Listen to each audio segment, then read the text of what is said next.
Սիրոտոներից մինչև մարտի 8-ը։ Գիծյան համակարգում ստացեք լրացուցիչ 8% զեղչ սալիկների ամբողջ տեսականու համար։ Ինչպիսի տպավորություն է, որ մեծագույն հանցագործություն է իշխանությունը փորձում կանխել, հատկապես որ նմանատիպ սցենար դուք իրականացրել եք, նկատի ունեմ քաղաքական թիմը Երևանում, երբ որ ձեր քաղաքապետի թեկնածուն 8-9% էր հավաքել եւ միանձնյալ չէր կարողանում քաղաքապետ դառնալ, նրան օգնեց Հանրապետություն կուսակցությունը, հանրային ձայնից եղան ավականիներ, հետևաբար ինչ խնդիր կա, եթե օրինակ ընտրական պրոցես է, որի ժամանակ կարող ընդդիմադիրները միավորվեն եւ այլն, ինչն եք ուզում կանխել։ Նախ խնդրեի փաստական սխալներ չանել, քաղաքացիական պայմանագիրը Երևանում, եթե չեմ սխալվում, 33% էր հավաքել, ոչ թե 8-9%։ Երկրորդը Երևանում 9%։ Հարգելի գործընկերներ, ձեռ եք առնում։ 8-9%։ Հաջորդը հանցագործություն չի ընտրություններում հետընտրական կոալիցիաներ ստեղծելը, ձևավորելը եւ իշխանություն դառնալը, դա նախատեսված է ուղիղ ընտրական օրենսգրքով։ Հանցագործությունը կաշառակերությունը։ Սա մեկ, երկրորդը ոչ անպայման է, որ ամեն ինչ, որ հանցագործություն չի, լավ բան լինի։ Հիմա մենք համարում ենք, որ Քոչարյանի եւ երկու օլիգարխների իշխանության գալը վատ բան է եւ դա պետք է կանխել։ Արդյոք դա հանցագործություն է ինքնին։ Եթե արդար ընտրվեն, հանցագործություն չի, բայց շատ վատ բան է։ Որ օրինակ Այն որ մի ընդհատեք ինձ էլի, չէ, Երևանում Քոչարյանն ու օլիգարխները չեն եկել իշխանության։ Օրինակ Վարդանիկը ընտրվեց Գյումրու քաղաքապետ, ինչի արդյունքում, երբ որ Քոչարյանական եւ Սերժ Սարգսյանական եւ ռուսաստանցի օլիգարխական մի քանի ուժեր բաժանվեցին մի քանի բլոկերի եւ հետընտրական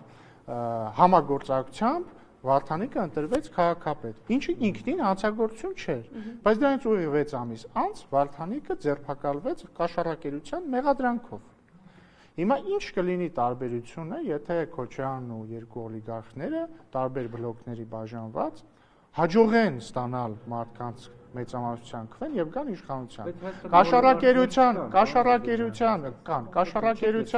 կաշառակերության մեղադրանքով ոչ ոք չի ձերբակալվի, որովհետև ինչպես իրենց իշխանության տարիներին, այդպես էլ այդ ժամանակ իրենք չեն թողնի, որպեսզի իրավապահները անեն իրենց գործը։ Եվ հետևաբար ինչպես է պետք կանխել այս սցենարի իրագործումը։ Մարդիկ Քոչարյանին եւ երկու օլիգարխներին պիտի տան 0 քվե, որովհետև Քոչարյանն ու օլիգարխները մենք տեսել ենք ինչպիսի իշխանություն են եւ ես կարծում եմ մենք չենք ուզում նման իշխանության կրկնել։ Հիմա խնդրում եմ ներողություն, հարգելինս ես ձեր համար, բայց կթողնեք մի հատ։ Հիմա չէ ներողություն, հիմա խնդրում եմ հերթով հարցնել։ Սենք այս ժողովրդավար եք, հաջորդ Ինչ։ Սիրելի լրագրողներ, ինձ թվում է հարցերը մեկ-մեկ պետք է մնան ոչ աբսուրդային ժանրում։ Ես քաղաքական գործիչ եմ եւ կոչ եմ անում մեր քաղաքական հակառակորդներին քվե չտալ։ Ինչ աշխատում ես ժողովրդավար չեմ։ Հա, բան 37 թիվն է, բան եմ անում, սպառնում եմ, հա, ձեռը Ինչ։ Եթե քվետան ուրեմն դա ժողովրդի ընտրությունն է, բայց ես չեմ կարծում, որ ժողովուրդը պիտի, բայց ես չեմ, երբ որ ես ասում եմ թույլ չենք տալու, ես նկատի ունեմ մենք եւ ժողովուրդը մեր քվեով թույլ չենք տալու, որպեսզի Քոչարյանն ու երկու օլիգարխները հիմա դա եղել է, ինչը հիմա դուք ինձ մեղադրում եք, որ մարդիկ ընտրել են այս կամ այն կուսակցությունը։ Շատ լավ, եւ մենք հարգում ենք մարդկանց ընտրությունը։ Բայց մենք չենք հարգում օլիգարխատը, առանձնապես չենք հարգում պարոն Քոչարյանի ներողություն իհարկե խնդրում եմ։ Չվիրավորվեք դրանից։ Մենք կարծում ենք, որ մենք նպատակաուղղված ենք, որպեսզի 26 թվականի ընտրություններից հետո ունենանք սահմանադրական մեծամասնություն։ Եվ նաև պատկերացնում ենք, որ Ռոբերտ Քոչարյանը եւ երկու օլիգարխները եւ ընդհանրապես բոլոր օլիգարխները պետք է մեր թիմում օլիգարխ կա, պետք է բոլոր օլիգարխները դուրս մղվեն քաղաքական դաշտից եւ խորհրդանիշ։ Դուք չլինեք իշխանություն, դուք ձեզ պատկերացնում եք ընդդիմադիր պատգամավոր։ Ինձ թվում է ձեր հարցը կներեք իհարկե, բայց տավտոլոգիա է։ Պարզը որ եթե մի ուժ իշխանություն չի, ուրեմն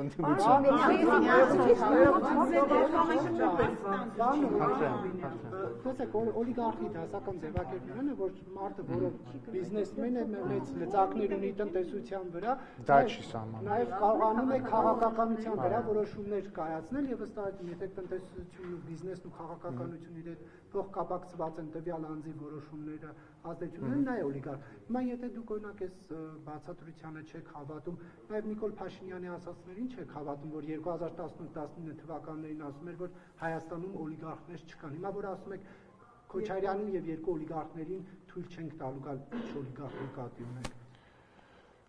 Գագիկ Ծառուկյանը գործարար է, որը ուզում է ազդեցություն ունենալ քաղաքականության վրա։ Կուսակցության ղեկավար է։ Սամվել Կարապետյանը ռուսաստանցի գործարար է, որը ստեղծել է կուսակցություն, դարձել է դրա ղեկավար եւ փորձում է ազդեցություն ունենալ Հայաստանի քաղաքական դաշտի վրա։ Դրանք եւ սա օլիգարխիկ դասական սահմանում է։ Հիմա մենք կարող ենք, չգիտեմ, լեզվաբանական բանավեճ ունենալ, բայց ես վստահ եմ, որ բոլորը հասկանում են ինչ է նշանակում օլիգարխ եւ բոլորը հասկանում են, որ օլիգարխները չպիտի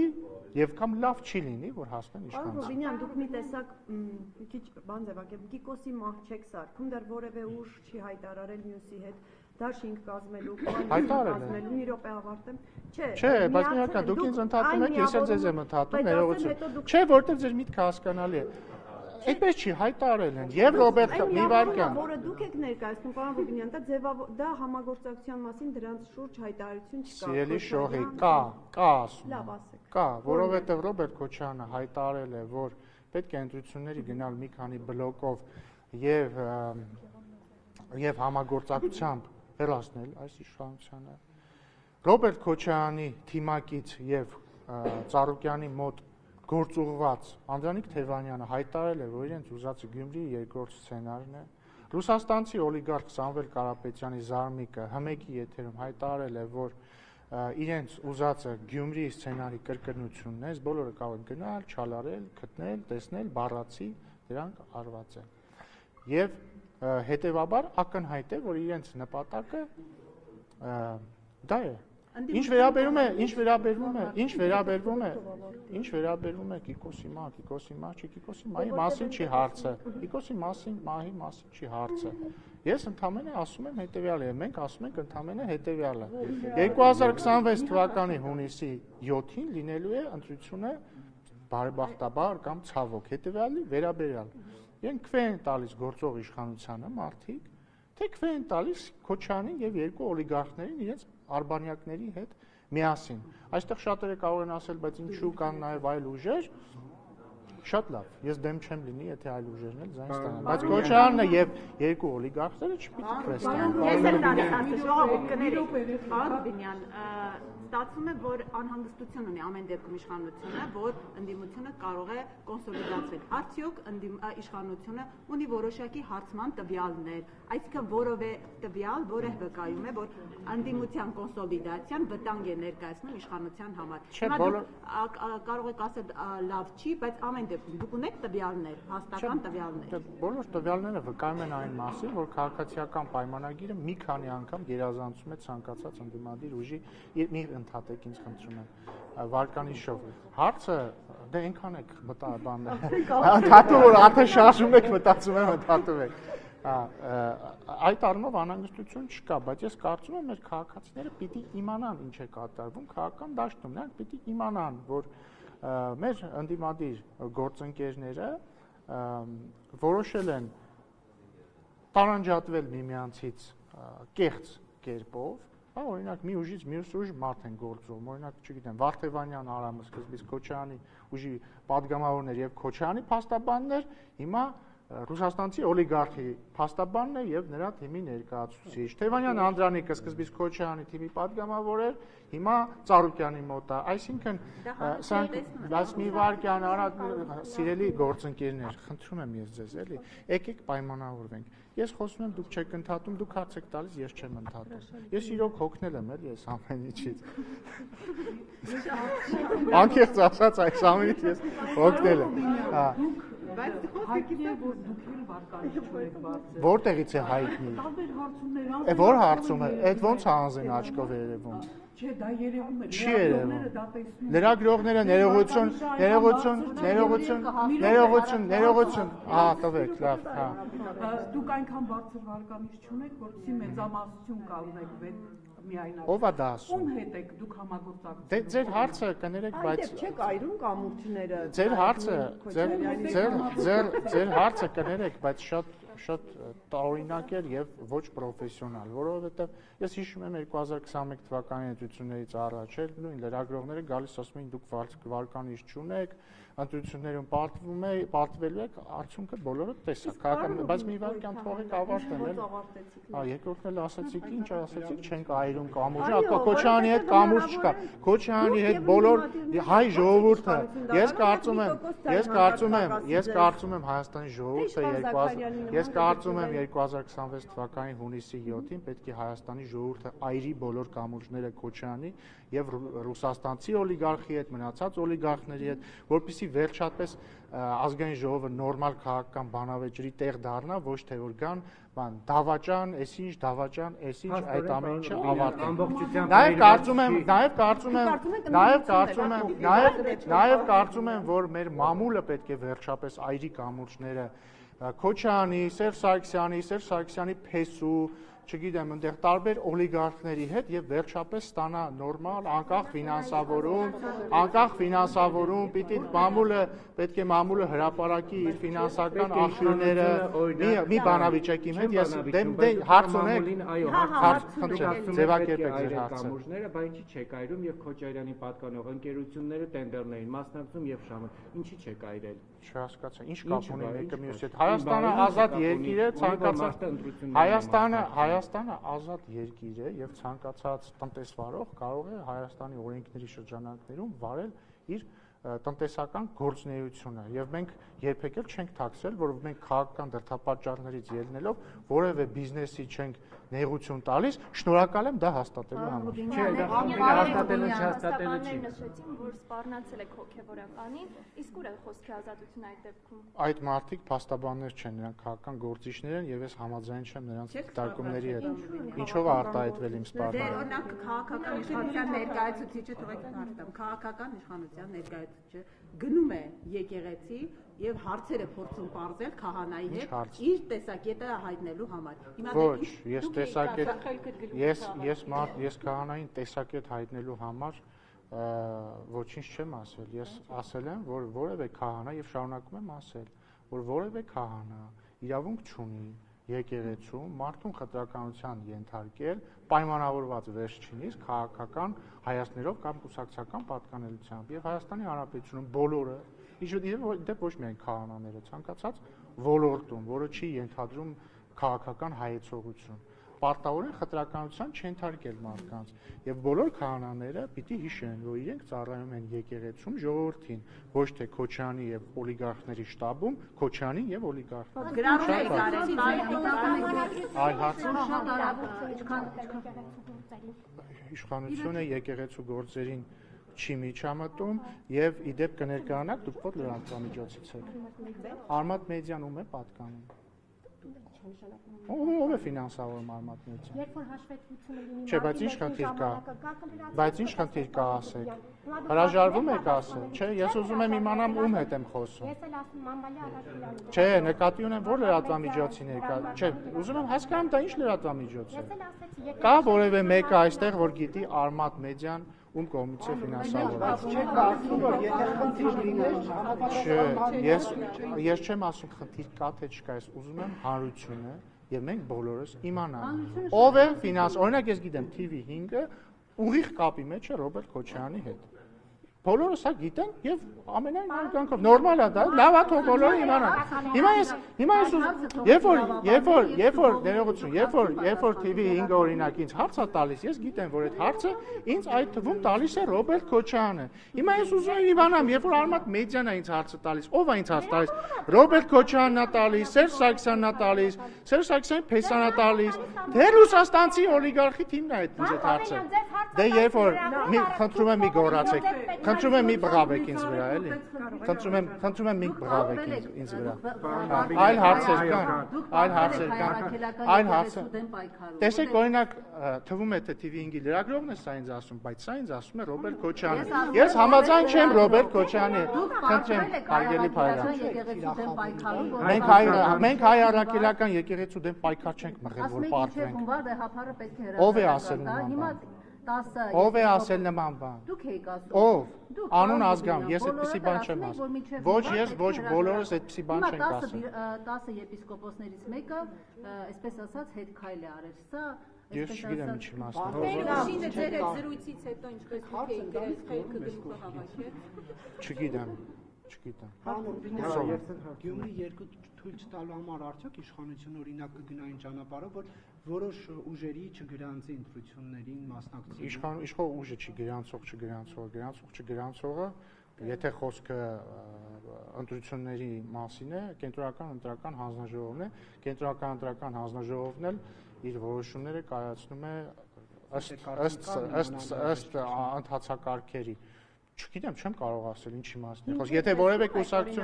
որևէ կուսակցություն եւ որևէ տեխնացու ոչ մի հակաօրինական բան չի արել եւ համապատասխանում է բոլոր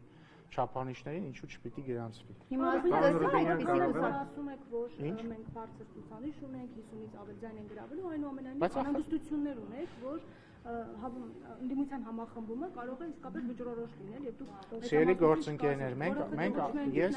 ԿՊ-ից շատերն են այս հարցով անընդհատ լայվեր մտնում, բարձրաձայնում, որ ժողովուրդ ջան հասեք,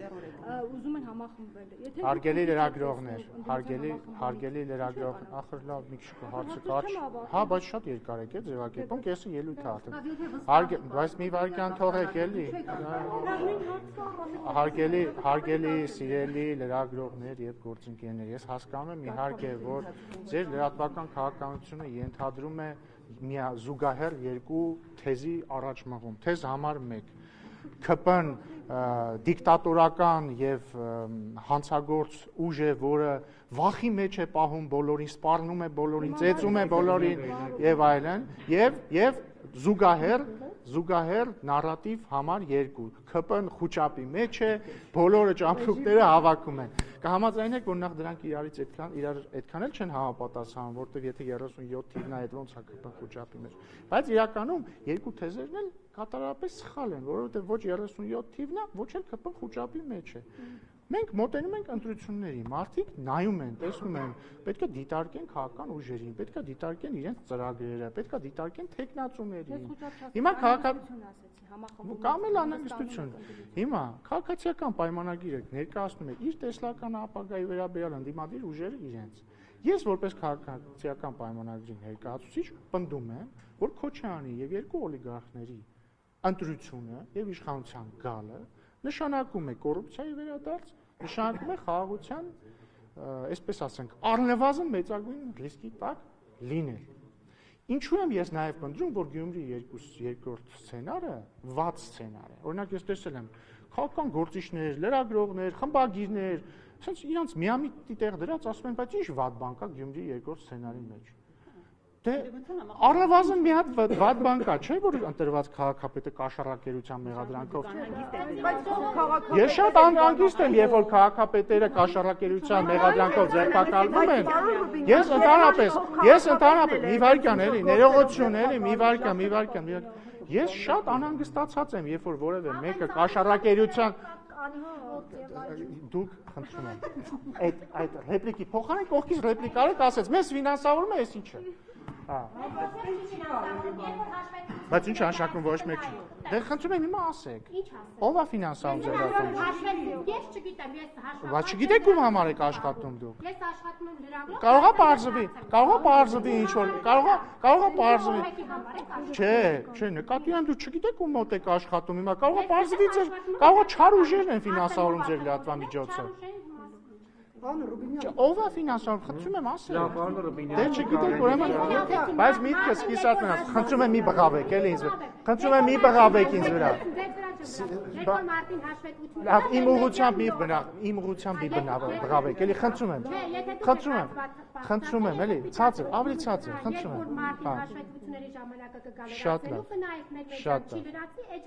Շատ լավ, լավ որ ձեզ, խնդրում եմ մի հատ թողեք, մի խանգարեք, Բայց միտքս ախր կիսատ մնաց էլի։ Ես շատ անհանգստացած եմ, երբ որ քաղաքական գործիչներ, պաշտոնյաներ ձերբակալվում են կաշառակերության մեղադրանքով, որովհետև ես կարծում եմ, որ կաշառակերությունը վատ բան է։ Դրա համար լավ կլիներ, որ բոլոր նրանք, ովքեր ասում են, բայց ինչ վատ բան կա, հասկանան, որ վատ բանը կաշառակերությունն է։ Բացի դրանից, միավորում է ինչ կաշառակերություն։ Բայց ես խնդիր չունեմ ընդդիմությունը, թե կարողանա միավորվի։ Պարոն Ռուբինյան, Էջմիածնի քաղաքապետը կաշառքի համար նրա դատվում է։ Մենք կենտրոնացել ենք նրա վրա, որ Քոչարյանն ու երկու օլիգարխները չպիտի գան իշխանության, որպեսզի մեր երկիրը չվերածեն թալանի բույնի, ինչ կա ստեղծած։ Վերջին հարցը խնդրում։ Վահաշապատի ձեր թիմակիցը հիմա կաշառքի համար հակակոռուպցիոն Դիանա Գասպարյանի։ Հիմա մարդիկ ասեն, որ քաղաքացիական պայմանագիրն էլ հանցանք կանի, եթե իշխանության գա։ Այսինքն նույն կոռուպցիոն գործերը։ Լսեք, երբ որ քաղաքացիական պայմանագրի որևէ անդամ,